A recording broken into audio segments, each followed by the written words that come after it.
All right, guys, we are doing a mail day / card show recap. So these pickups are from the Chantilly CSA card show and also from the mail. So it'll be a fun video. Guarantee you don't know all these cards. But without further ado, we should probably go and start the stack. And we'll explain one of the trades that I made in the video if you guys watched that vlog. Ended up picking up a 49 Leaf Johnny Mize and then also this Babe Ruth bat 33 of 49. I'm not going to open this up. It's kind of a pain to do so. But I got those in $150 cash for two hockey cards. One was a Mitch Marner. It was like a Blacko Peachy Glossy or something like that. And then another one was a Connor McDavid second year as a PSA 10. Now, they were equal value traded, but I ended up trading with a friend that's a hockey dealer. He can move those pretty easily. I can move these, and it just worked out for both of us. But getting those cards in a 10, definitely luck. I mean, going through the bargain bin and then taking them home decided. The PSA special, $18. I mean, if there wasn't a PSA special at $18 during the summer, I probably would have sold those cards raw. But you take chances like that, and I'm glad to see a bunch of different grading companies have lowered prices. So between PSA and SGC, I know I'm going to get some stuff sent out, and CSG is still an affordable option as well. So between the three, there's definitely plays to be made. Let's continue going through. I got a gold refractor from Tribute of Tom Seaver. I mean, it was so cheap, and Tom Seaver is pretty collectible. Felt like that was a pretty good deal at $6. Bargain bin fine. And so are these. We have a Pedroia timeline from Prime Cuts. This is 2011, and it's numbered 1 of 10. A little bit something more premier of Pedroia. I know it's a sticker auto, but I mean, that's a pretty nice jersey down there, spelling out his name. And I felt like this was something that could do pretty well at the Boston trade night / card show that I'm going to. I'm helping out with the trade night and show, so I'll be set up. Felt like this was good inventory. And same with this one over here with the John Lester. Don't think this is a rookie card, but I mean, you have a bright red jersey, you have a nice autograph over here, Rising Star, numbered to 99. And for the price, I think it was like $10 or $15 and then 30 or so. And then I can't remember if this was thrown in or not, but yeah, you can't go wrong. You got to take those opportunities. Up next, we have a Pee Wee Reese cut autograph card. These are hand numbered. This is 42 of 47 over here. These do sell pretty well. This is one of my first times buying into like a more expensive cut autograph card. So we'll see how that ends up moving. But I mean, I have a lot of people always asking me for Pee Wee Reese cards, not specifically like a cut auto or like a jersey card, but for playing day. But I feel there definitely is an overlap on those two markets. So it is worth taking a chance. And you guys can see it says Best Wishes Pee Wee Reese. And it's a really, really cool card. This will be awesome in someone's PC. Eventually I do want to get stuff like this, but I'm chasing so many things right now. I need to really kind of focus down and just try to upgrade on that side. You guys know I have some pretty cool jersey and patch cards, but autograph is another realm, and it depends. We got a Rising Star, Justin Verlander. This one, the dealer wouldn't take a penny off, but I mean, $100 sticker value. It was actually a pretty fairly good deal. And you guys can see that over here. Early on in his career, triple threads, still in Detroit as well. I mean, it checks off a lot of boxes for a Justin Verlander collector. This was kind of a bargain find. Saw it on the showcase for $10, and I just paid sticker. And this is probably about like a $20 card. It does have a crease, I think. Yeah, you guys can see it has a crease there. If it didn't have a crease, I would have probably sent it in because it does have pretty good eye appeal. But for $10, why not? A bunch of these other cards we got from that $6,800 deal. A lot of them are going to be sent in. I'll have to see which ones that I'll end up making the cut. Some of the trim stuff, like these over here, probably will not be sending in. But I do know people will buy these. I mean, you just don't see these. I believe these are the National Caramels, remember correctly. Yeah, so it is right on the back. Man, look at that back. It's pretty bad. But I got about, I think, 10 or 15% off the total sticker. It wasn't too bad. So you're looking about like $100 or so for the pair on these. And I do know people that would want these type of cards. We were only the $60 or $70 range. Who knows? I have to do a little bit more research on them, but you just don't see these all the time. And that was worth picking up for some Twitter sales threads. Got a Huey Jennings. Does have some paper loss, but this is one I will be getting slabbed up. Just don't see E93s. A Miller Huggins coupon. Unfortunately, quite a lot of paper loss. But the fact that I think I paid $70 on this one or $80 to get a Hall of Fame coupon for that price. I mean, even at a 1, that should be a $100 card all day long. With the paper loss when graded. So in the front, like, it has decent eye appeal. You guys can see there's a crease over there. But either way, pretty cool. We have a 1920 Rogers Hornsby. Now, one thing I don't know about, stock and dealer as well, is this up over here.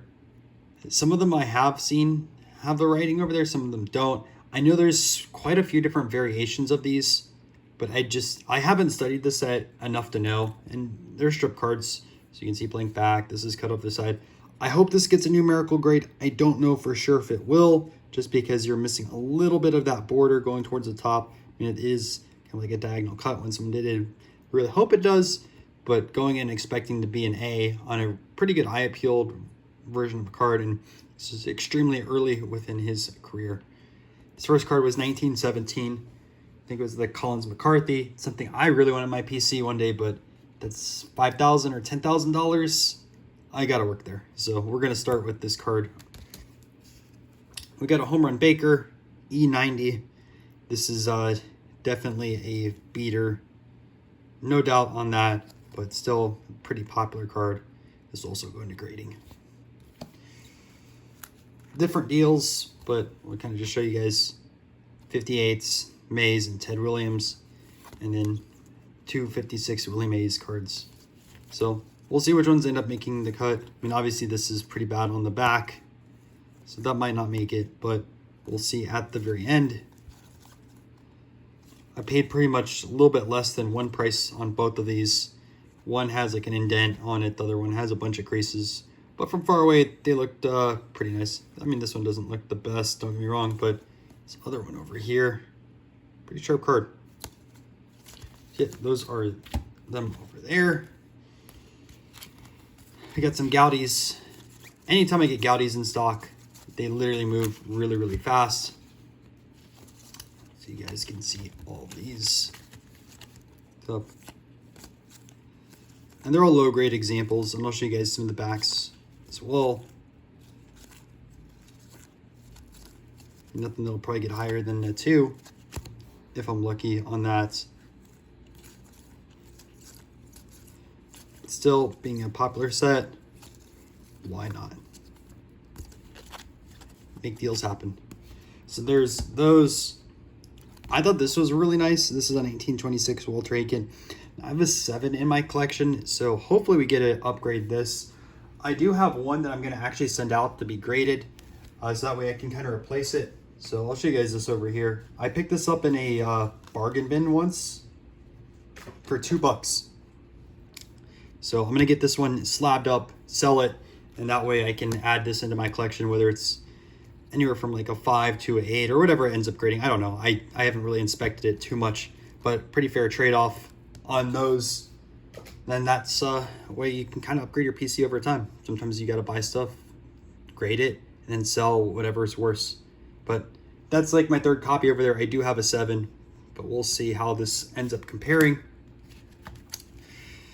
A bunch of W502s. These are hand-cut cards. They don't really sell that often, so it's tough to really comp them out, but I thought these looked pretty nice, and you can't really pass up nice pre-war cards, Hall of Famers. You guys can see the wide variety over here. And some of the backs are messed up too, but I mean, a lot of the fronts are clean. You can see over here. So I assume most are gonna probably, I mean, besides this one right here, most are probably anywhere from like the 2 to 4 range, maybe a 5 here or there. But pretty cool to be able to see how these end up doing. And those are my card show raw pickups. We're gonna go into the next stack over here, which is at least some of my mail day. Could be a little bit mixture as well. So I wasn't too familiar with these, believe these come from Italy, produced in 1978. If that's the case, these are rookie cards. And the thing is, like with non-sports and like even music, a lot of this isn't documented yet. So what could be considered a rookie card today here in 2022, maybe in 23 or 24, if you guys are watching this video, there's earlier examples. Maybe someone finds an earlier example tomorrow. Until then, like I try to find some of the earliest stuff possible. And even then, like I haven't seen these, so they're definitely gonna stay in the PC for quite a while. Pretty cool. Obviously this has a finish on it. I wonder if everyone in that set does or not. The problem with these not being documented is there's zero information. So unless you're like an Italian collector and you know these things, or if you're a big music collector and know, just message me. I really want to learn about that set. And also, who else is in here? We have the US version of the Foo Fighters rookie. So I already have their Brazil rookie card from '02, but Coachella actually had cards this year. And obviously this is in great shape. This will probably be like a 4 or 5 if it got graded, but grading companies don't go after these yet. And you can see there. One card I do want in this set quite a bit. Well, there's two. I want to get the Strokes. I do like the Strokes. But there's also Queens of the Stone Age. And I really listen to Queens of the Stone Age quite a lot when I go on airplane rides. It's really good. And just driving sometimes. So I think that's like the only Queens of the Stone Age card. And again, like I said, stuff gets discovered all the time. AC/DC 1977. This card is from Australia. Don't know if it's a rookie, but early on within their career. I already have the Monty Gum, which searched forever for that card. But these are plentiful still. And probably 3 shape, maybe a 4 if I was lucky. Alice Cooper rookie card. Let's see, pretty much a circular disc on this one. Saw Alice Cooper in Clearwater, I don't know, maybe like 5 years ago or something like that. You lose track of time sometimes with how many concerts. Early Charles Darwin. This is not a rookie card. Don't care. People say he has stuff in the 1800s. Cool with that. Early Churchill. I think these are from 1902, if I remember correctly. I think I have 2 of these now. This one was in a pretty good shape. 1973 Enzo Ferrari. Sharp card, but it is OC, which is common with a lot of these sticker cards. Nothing you can do about that. Another card I upgraded. So I have a Benjamin Franklin that's currently at SGC. I'll end up selling that one and then upgrade into this example over here. See, it is a really nice card. I hope that's not a crease. It might actually be a crease. We'll have to see if it goes through or not. But like borders and everything, it does. Like it'll be a super sharp looking 2. Or I don't know, I've heard if you have a crease through the face, it might be a 1, but like this, I don't know. I feel-wise, this might be the nicest one ever. I'll have to look in later. I did not see that crease on the listing, which would be unfortunate, but it still upgrades my example. So kind of damned if you do, damned if you don't with that. I thought this was really nice. I wanted this card for a while. 1968, I believe. Mark Spitz, one of the most famous Olympians of all time. And this card is really nice. I lost on a PSA 9 auction. Unfortunately, I really wanted that one, but I ended up getting this for $100. Don't think it'll get a 9, but I do think it'll get at least a 6 or a 7. Won this lot in an auction place. I'm crazy enough to go after the set. I talked to another collector that's building the set. It's taken him 20 years, and he is still not done with it. He's like 3 or 4 cards. I have half of it complete so far. Some of these might be dupes. I got to double check. This is definitely an upgrade for me. The Morse. I think this is a dupe on that side of things. But I didn't have the Fulton. I did not have the Galileo. And I did not have the Faraday. So it's funny, like, see stuff in some of the engineering classes I was in. Still, I think the set is 25 cards. This obviously has some paper loss on it, which is kind of a shame. But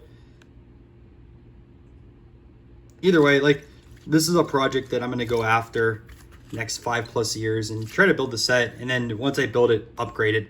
Just something to do, and it's kind of fun. Tinker, always popular. I mean, you'll see a Tinker that I have over here.